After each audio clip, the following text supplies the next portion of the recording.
Door దాన్నిండు.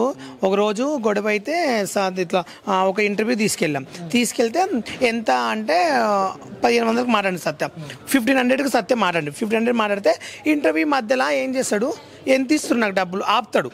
నాకు ఎంత ఇస్తున్నారు, 1500 ఇస్తున్నాం, నాకు ఫస్ట్ అక్కడ పెట్టండి టేబుల్ పైన ఇవ్వండి చదువుకొని తీసుకున్నాక ఇంటర్వ్యూ అయినాక బయటకు వచ్చినాక వేరే వాళ్ళు ఇదిగో తాత అని మళ్ళీ ఎక్స్ట్రా 1000 రూపాయలు 2000 ఇచ్చిననుకో, అప్పుడు ఏం చేస్తాడంటే వచ్చి అని తగ్గుతాడు, తగ్గి నటిస్తాడు. ఇక 2000 ఎక్స్ట్రా ఇస్తారు. ఆ 2000 ఇవ్వగానే ఏం చేస్తాడంటే, చూడు సత్య లోపల 1500 ఇచ్చారు, నాకు 2000 ఇస్తారు అంటే వాళ్ళు 3500 మాట్లాడారు. నువ్వు ఈ 2000 దొబ్బేద్దామని ప్లాన్తో నన్ను తీసుకొచ్చి ఇట్లా మోసం చేస్తున్నావు, నా లక్షలు నువ్వు ఇట్లా చేస్తున్నావు, నాకు ఇట్లా మోసం చేస్తాను చెప్పి ఈయన మీనికి లేచిండు. ఇప్పుడు చాలామంది ఏం చేస్తారు, పాలు నీకు 2000 ఇస్తే ఇంటర్వ్యూ ఇస్తా అంటే ఎక్స్ట్రా 1000 రూపాయలు ఇస్తారు కొంతమంది. అట్లా తీసుకుంటే నువ్వు నన్ను ఒక్కళ్ళని ప్లాన్ చేస్తున్నావు సత్య, నువ్వేంది అని చెప్పి ఈయన మీద బేట్ చేయడం. ఇక రోజు ఆయన కోటరు, బీరు, మందు కోటరు, సిగరెటు, టిఫిన్, మధ్యాహ్నం లైన్, నైట్ వేడి చికెన్ వండుతాం రోజు. ఆయన కౌసులు ఏంది వేరే కర్రీస్ తినడు, చికెన్ కావాలి అఫీషియల్గా, ఫ్రై చేసిన చికెన్ ఇంత వేసుకుని ఇంత అన్నం తిని కోటర్ మొత్తం తాగుతాడు, సిగరెట్ తాగుతాం. ఒకరోజు మేము ఎక్కడ తీసుకెళ్తే ఏమన్నాడు, బాలు ఎంత ఇస్తారంటే 2000 ఇస్తారు తాత, వాళ్ళు ఇంటర్వ్యూ కావాలంట, మా ఫ్రెండ్స్ ఇవ్వండి అంటే ఇస్తాడు. మధ్యలో ఇంటర్వ్యూలు ఆపి నాకు ఇంకా 1000 రూపాయలు కావాలి, ఇంకా అయితే ఇస్తాను. ఎట్లుంటే ఇప్పుడు ఇంటర్వ్యూకి పిలిచినప్పుడు నాకు ఇంకొక 1000 ఇస్తేనే ఇంటర్వ్యూ చేస్తాను చెప్పి ఒక బీపీ షుగర్ అండి, ఆయనతో నేను 2 రోజులు చచ్చిపోయినా. సత్తా నీకు ఎందుకు ఇలా అందరిని పట్టుకుని నువ్వు తిరుగుతున్నావు, నీకు బేడ్గా బ్యాన్ నేమ్ వస్తుంది, వద్దు నువ్వు అలా తిరగొద్దు, అలా చేయొద్దు, దయచేసి ప్లీజ్ ఇప్పటి నుంచి ఆయన పట్టించుకొని చెప్పా. ఆయన చిన్నదానికి పెద్ద గొడవ చేస్తారు, సైకులా మాట్లాడతారండి. తాయండి ఎవడు ఏందో తెలియదు, you talking English this is నేను వరంగల్ టోపీ SI your understanding that interesting feel you SI you close friend you Rajamouli your understand that India ఒక ఎమ్మెల్యే, ఒక ఎంపీ, యువర్ ఫ్రెండ్స్, ఒక family member is this is ఒక నేను అక్కడ 4 వేసాను, నేను 4 చంపాను, దిస్ ఈజ్ నేను చిన్న ఉన్నప్పుడు ఒక డాన్ విలన్ రౌడ్ షీటర్ని, యువర్ ఫీలింగ్ విత్ థాట్ ఏమంటే I'm this is Kala Pasha, I'm dishing from taking your expression, your inter degree and talk your education. ఏమి ఎడ్యుకేషన్ చదువుకున్నావు, ఒక పవన్ కళ్యాణ్ తిడుతున్నావు, ఒక మహేష్ బాబుని తిడుతున్నావు, ఒక కేసీఆర్ తిడుతున్నావు, ఒక రాజమౌళి, నువ్వు ఎంతమంది తిడతావు? మొన్న దాకా పవన్ కళ్యాణ్ తిడతావు, ఎందుకు తిడతావు? నువ్వు ఎవడు అసలు తిట్టడానికి? నువ్వు కాలపాష కావచ్చు, ఎవరు Kalapasha? You understand that interest feeling that you అంటే ఏమంటే యూ స్టడీ యువర్ ఫీలింగ్. ఏం ఫీలింగ్ నీ బోందా? మేము తిట్టలేకనా, మాకు మాట్లాడనీకి రాకనా, మాకేం శాత కాకనా మేము తిట్టాలంటే? ఎందుకు ఒక మనిషిని ఎందుకు తిట్టాలండి? ఒక మనిషిని తిట్టే ఎందుకు తిడతాడో ఏమొస్తుంది ఫేమ్? ఇక రోడ్ల పోటీ పార్కులో వండుకుని తిడితే ఏమొస్తుంది నీకు? తిడితే ఏమొస్తుంది మార్కెట్లో? తిట్టంటే మేము తిట్టలేము. ఒక మనిషిని తిట్టాలంటే రైట్స్ లేవండి. ఎవరిది అంతా వాళ్ళది, ఎవరు పొలిటికల్ వాళ్ళది, ఎవరికున్న క్రేజ్ వాళ్ళకు ఉంటుంది, ఎవరికున్న రేంజ్ వాళ్ళకు ఉంటుంది, మాకున్న రేంజ్ మాకుంటుంది. తిట్టే రైట్స్ నీకు ఎవడిచ్చాడు? నువ్వు తిట్టుకో. ఒక హీరోని అన్నంత మొగడ నీకు ఎవడిచ్చాడు? నువ్వు ఒక కేటీఆర్ని తిడతావు, ఏ లెక్కలు తిడతావు కేటీఆర్ని? నీకు ఎవడిచ్చారు రైట్స్? తిట్టే రైట్స్. ఇష్టమున్న బూతులు మాట్లాడతావు. నువ్వెవరో అసలు నోరు చెప్తే 100 బూతులు మాట్లాడతారండి. ఆయన ఏందండి అలా మాట్లాడడం ఏంది అంటే అలా. అందుకని సత్యం తిట్టినందుకు పోలీస్ కంప్లైంట్ ఇచ్చాము. పోలీస్ తీసుకెళ్తే ఏంటంటే కొంచెం వాళ్ళు చెప్తారు, 2 తగిలిస్తే ఎవరికైనా మోక చిప్పలు 2 దంచడం అనుకో, మళ్ళీ కుక్కలా బయట వచ్చి వాగాడు. Okay right.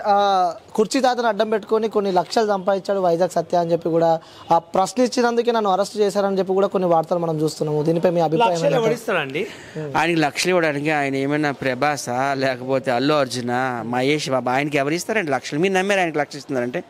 ఆయనకి లక్షల్లో రెమ్యునరేషన్ ఇస్తున్నారంటే నువ్వు నమ్మావా? ఫస్ట్ గత కొన్ని ఇంటర్వ్యూలో కూడా కొన్ని నాకు లక్షలు ఇచ్చారని చెప్పి కూడా స్వయంగా కుర్చీ తాత చెప్పి, అంటే కొన్ని ఇంటర్వ్యూలో చూసుకున్నట్టయితే 1,00,000 చెప్పిండు, కొన్ని ఇంటర్వ్యూలో 10,000 చెప్పిండు, కొన్ని ఇంటర్వ్యూలో 5,000 చెప్పిండు, కొన్ని ఇంటర్వ్యూలో అసలు నాకు ఏమి ఇవ్వలే, వైజాగ్ సత్యాన్ని తీసుకొచ్చి ఒక కవర్లో మాకు ఇచ్చిండు, ఎంత తీసుకున్నా కూడా మాకు తెలియదు అని చెప్పి కూడా కొన్ని ఇంటర్వ్యూలో చూస్తున్నాం. అంటే జనాలను పిచ్చోలు చేద్దాం అనుకున్నారా, అసలు ఏం చేద్దాం అనుకున్నారు? ఎందుకంటే చాలా మందికి ఒక క్వశ్చన్ మార్క్ ఉంది, అసలు ఎంత ఇచ్చారు అని చెప్పి. ఎంత అంటే 20,000 ఇచ్చారు, 20,000 కన్నా రూపాయి ఎక్కువ లేదు. నేను చెప్తున్నాను, కవర్ర పెట్టి ఇచ్చిన వాళ్ళు 20,000 ఇచ్చారు. 20,000 ఇచ్చారు. ఆ 20,000 తీసుకెళ్ళి వాళ్ళ భార్యకు 10,000 ఇచ్చాడు అంట. ఇంకా మిగతా పైలు తానికి 11,000 ఆమెకి ఇచ్చాడు. మిగతా డబ్బులన్నీ ఆయన తాని ఖర్చు పెట్టి ఖర్చును తాగుతున్నాడు. అంతేగాని ఆయనకి లక్షలు, మాకే లక్షలు దిక్కు లేదు, ఆయనకు లక్షలు ఇన్కమ్ మీద. రాజమౌళి అంబానీ కొడుక, చిరంజీవి 100 సినిమాలు తీసినోడా, ఆయన ఏదో కుర్చో మడత పెట్టుకుని ఆయన ఓన్ డైలాగ్ తీసుకున్నాడు. ఆయన సినిమాలు చూపించలేదే. మహేష్ బాబు పక్కన నటించాడా? మహేష్ బాబు సినిమాలు ఇప్పుడు ఎంట్రీ సాంగ్ ఇచ్చారా? ఏదో డైలాగ్ వాడుకుని ఫేమస్ అయ్యాడు. ఆ డైలాగ్ వాడుకుని వాడుకుని ఫేమస్ అయింది కూడా దిస్ ఇస్ వైజాగ్ సత్య లేకుంటే ఆయన దిక్కే లేదు. వైజాగ్ సత్య వల్ల ఆయన క్రేజ్ వచ్చింది, మార్కెట్లో పేరు వచ్చింది. లేదంటే పార్కుల్లో వండుకుని 3 రోజులు 4 రోజులు తాళం చేయకుండా ఇటు తీసుకొచ్చి బట్టలు ఇప్పించి సిగరెట్ మంది ఇచ్చి ఫుడ్ ఎవడు పెడతాడండి? ఈరోజు సొంత అమ్మ నాయనకు కోట్లు సంపాదించి ఆస్తులు ఇచ్చిన అమ్మ నాయనలే చక్కగా చూసుకుంటలేరు జనాలు, పబ్లిక్. అలాంటిది అంబానీ కొడుకు ఆయన చూసుకోవడానికి కొంచెం మనకు కామన్ సెన్స్ ఉండాలి. ఆయన తాగినప్పుడు ఏం మాట్లాడో తెలియదండి.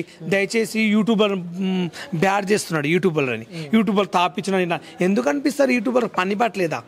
ఎవరు అలా చెప్పారు? ఆయన తాగినప్పుడు కొంచెం పిచ్చి పిచ్చిగా మాట్లాడతానండి. అంటే గతంలో కూడా తను ఇంటర్వ్యూలు ఇచ్చినప్పుడు మీరు కూడా స్వయంగా పక్కనే కూర్చున్నారు. అంటే ఆ సమయంలో కూడా 5,000 రెమ్యునేషన్ ఇచ్చారని చెప్పి తను మేము కూడా స్వయంగా నాతో కూడా చెప్పడం జరిగింది. మరి ఆ రోజు మీరు ఎందుకు ప్రశ్నించలేదు? ఆయన కొన్ని ఇంటర్వ్యూలు 5,000 చెప్తుండు, కొన్ని ఇంటర్వ్యూలు 10,000 చెప్తుండు, కొన్ని ఇంటర్వ్యూలు 50,000 చెప్తుండు, కొన్ని ఇంటర్వ్యూలు ₹1,00,000 చెప్తున్నాడు. మనం ఏదైనా మాట్లాడితే మన మీదే ఫైర్ అవుతుండు.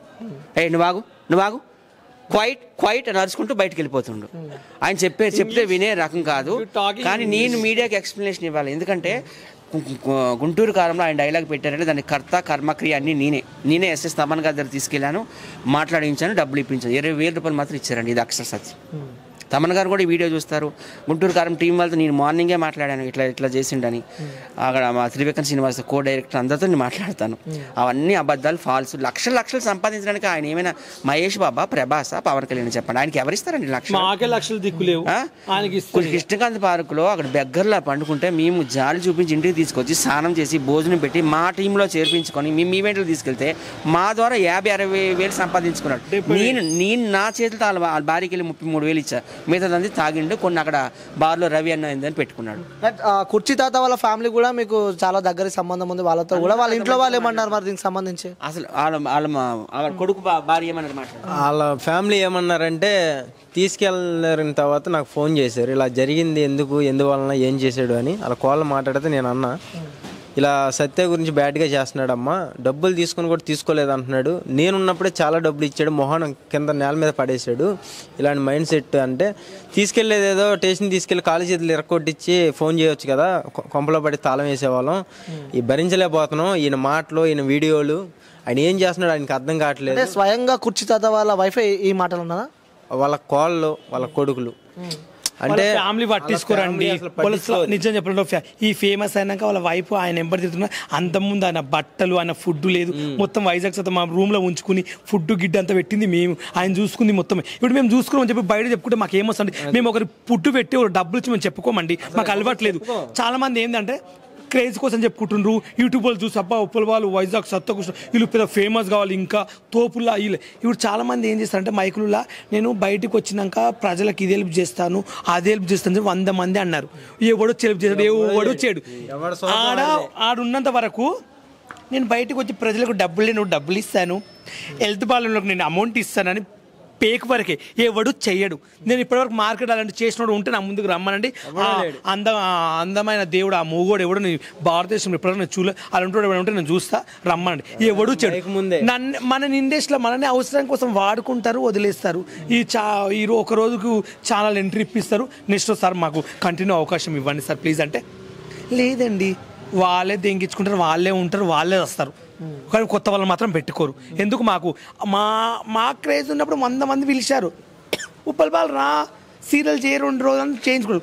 వాళ్ళే వస్తారు, వాళ్ళే ఉంటారు, వాళ్ళే నాశనం అయిపోతారు, వాళ్ళే కోట్లు, వాళ్ళే లక్షలు సంపాదించుకోవాలి. మాకు అవకాశాలు వద్దా? మాకు అవకాశాలు ఇవ్వద్దా? మేము ఆర్టిస్టుల పేరు తెచ్చుకుని బతుకుతున్నాం మేము మార్కెట్లో. మాకు ఆర్టిస్టులకు ఇప్పుడు తిండి లేదు, మాకు రెంట్ కట్టుకోవడానికి రూపాయి వస్తలేదు. మాకు కూడా చిన్న అవకాశాలు ఇస్తే ఏం రోగం పుడుతుంది? మేము ఎట్లా బతకాలి చెప్పండి?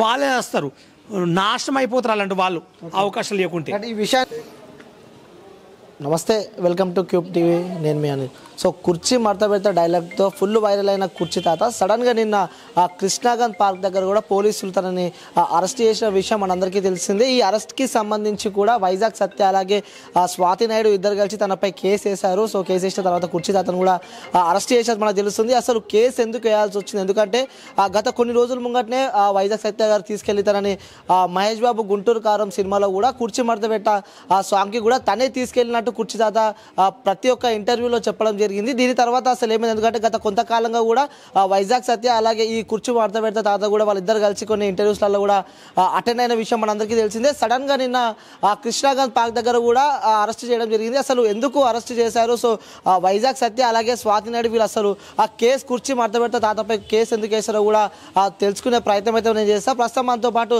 వైజాగ్ సత్య అలాగే స్వాతి నాయుడు అలాగే ఉప్పల్ బాలు కృష్ణ వీళ్ళందరూ ఉన్నారు. సో మాట్లాడి అసలు కేసు ఎందుకు వేయాల్సి వచ్చింది, అవసరం వచ్చింది కూడా వారు మాట్లాడి తెలుసుకునే ప్రయత్నం అయితే చేస్తారు. సత్య గారు, ఫస్ట్ అసలు ఏమైంది, ఎందుకంటే గత కొంతకాలంగా కూడా మీరు కుర్చీ తాత ఇద్దరు కలిసి తిరిగిన సిచ్యువేషన్లు ఉన్నాయి, అలాగే కొన్ని ఇంటర్వ్యూస్లో కూడా ఇద్దరు కలిసి ఇచ్చారు. సడన్ గా నిన్న ఆ కుర్చీ తాతని పై కేసు పెట్టారు, తనని నిన్న కృష్ణాగంజ్ పార్క్ దగ్గర కూడా అరెస్ట్ చేయడం జరిగింది. అసలు ఎందుకోసం మీరు కేసు పెట్టారు, అసలు ఏం జరిగింది? మీ యూట్యూబర్స్ అందరికీ తెలుసు, ఒకప్పుడు నన్ను ఏమన్నాడు ఆయన, వైజాగ్ సత్య గాడ్స్ గిఫ్ట్, గాడ్ ఫాదరు, నేను పావలా ఫేమస్ ఉంటే రూపాయి ఫేమస్ చేశాడు, ఇప్పుడు నేను 3 పూట్ల భోజనం చేస్తున్నానంటే దానికి కారణం సత్య అనేవాడు కదా. ఈ మధ్య కాలంలో ఏమంటున్నాడు, సత్య దొంగ, నా మీద లక్షలు సంపాదించుకుంటుండు, వాడి కాలు ఎరగొడతా, చెయ్యి ఎరగొడతా, మర్డర్ చేస్తా, నేను ఆల్రెడీ వరంగల్లో 4 మర్డర్లు చేశాను, సొంత బావమరిదినే చంపినాను కుర్చీ మడత పెట్టి అని విషప్రచారం చేస్తున్నాడు. సో ఇవన్నిటి చూసి నేను విసిగిపోయి మనసు కలొచ్చింది. నేను వెళ్ళి పోలీస్ స్టేషన్లో కంప్లైంట్ ఇచ్చాను. పోలీసులు ఒక రోజంతా వెతికారు, అక్కడ కృష్ణకాంత్ పాద దగ్గర కనిపించలేదు. తర్వాత మరుసటి రోజు వెతికారు, కనిపించారు, తీసుకెళ్ళి లోపలేసారు. లోపలేసి అసలు ఏమొచ్చింది మీ ఇద్దరికి, ఎందుకు ఆయన మీద విష ప్రచారం చేస్తున్నామంటే, ఇది నా తప్పు కాదండి, వైజాగ్ సత్య నిజంగా నాకు దేవుడు, అన్నం పెట్టిన దాత, వాడు నేను పార్కులో పండుకుంటే ఇంటికి తీసుకెళ్ళి పెట్టిన దేవుడు, కాకపోతే యూట్యూబర్స్ని బ్లేమ్ చేస్తుండ్రు అన్యాయంగా, వాళ్ళే నాకు క్వార్టర్ పోసి మాట్లాడిస్తుర్రు, డబ్బులు ఇచ్చి నన్ను తిట్టిస్తుర్రు అంటుండు. అసలు మా ఇద్దరి మధ్యన గొడవ ఎలాగొచ్చిందంటే, ఈయన ఎవరో నాకు తెలియదు, కుర్చీ తాత ఎవరో నాకు తెలియదు. మా టీంకి ఉప్పల్ బాలు టీం అంటే మొత్తం 20 మంది ఉంటారు. ఉప్పల్ బాలు, అగ్గిపెట్టి మచ్చ, బషీర్ మాస్టర్, గుంటి నాగరాజు, నేను, స్వాతి నాయుడు, కత్తెరపాపి, బేజవాడ కృష్ణ, లాఫింగ్ స్టార్, ఆవేశం, మీకు తెలియదు ఏముంది, మొత్తం 25 మెంబర్స్ టీం మాది. మెయిన్ 25 మెంబర్స్, అందరితో కలిపి 200 మెంబర్స్ వరకు ఉంటాం మేము. అయితే మా టీంకి అక్కడ కృష్ణకాంత్ పార్క్ దగ్గర ఒక సాయి డబ్బా ఉంది. ఆ సాయి డబ్బా దగ్గర సాయి అన్న ఒక అబ్బాయి ఉంటాడు, సాయి. ఆ అబ్బాయి ఒక రోజు మా ఇంటికి వచ్చి మాకు పరిచయం చేస్తుండు, ఉప్పల్ బాలికి నాకు, మీ టీంలో ఈయన పెట్టుకోండి, ఈయన కూర్చి ఇక్కడ పార్కుల్లో పండుకుంటుండు, అది ఇది అని అన్నారు. సర్లే కదండి, మాతో పెట్టుకున్నాము. ఒక 50-60 వేలు సంపాదించుకున్నాడు. చాలా వరకు తాగేసాడు అండి. ఒక 33,000 మిగిలితే నేనే తీసుకెళ్ళాలి, ఆవిడ చేతిలో పెట్టాము 33,000 రూపాయలు క్యాష్. ఇక్కడే మా వీధిలోని గల్లీలు ఉంటారు. సో నేను అంత హెల్ప్ చేశాను ఆయనకి. నేను చేస్తే ఇప్పుడు ఆయన ఇలా విశ్వసారం ఎందుకు చేస్తున్నాడంటే, మహేష్ బాబు ఇంటికి తీసుకెళ్ళంట, నేను ఆయనకి ఒక ఇల్లు ఇప్పియాలంట, ఫ్లాటు. ఎందుకంటే మహేష్ బాబు ఈ డైలాగ్ వాడుకొని 100 కోట్లు, 200 కోట్లు, 300 కోట్లు సంపాదించుకున్నాడట. నేను అన్నాను, మహేష్ బాబు గారిని ఎందుకు తిడతావు, మొన్నటి వరకు పవన్ కళ్యాణ్ గారిని తిట్టావు, నాగార్జున గారిని తిట్టినావు, చంద్రబాబు నాయుడు గారిని తిట్టినావు, జగన్ తిట్టినావు, కేసీఆర్ని గారిని తిట్టినావు, ఇంతమందిని తిడుతున్నావు నువ్వు, ముఖ్యంగా పవన్ కళ్యాణ్ తిట్టాడు, ఇంత చేస్తున్నావు, ఎందుకు ఈసారి ఆయన్ని తిడతావేంటి, వాళ్ళ అభిమానులు వచ్చి కొడతారు, మొన్ననే పవన్ కళ్యాణ్ అభిమానులు వచ్చి నేను తుక్కు కొట్టాను వార్త కూడా వచ్చిందని నేను ఆయన మంచి అయిపోయానండి. ఇంకా నా మీద రివర్స్ అయిపోయి మా ఇంటి మీదకి రాళ్ళు ఇసిరిగి, వీడే అడుగు ఇటుకి బెడ్లు ఇసిరేసి, రాయలు ఇసిరేసి, నిన్ను ఎలాగైనా ఇంటిపైకి రాళ్ళు విసరడం కూడా జరిగిందంట. ఈయన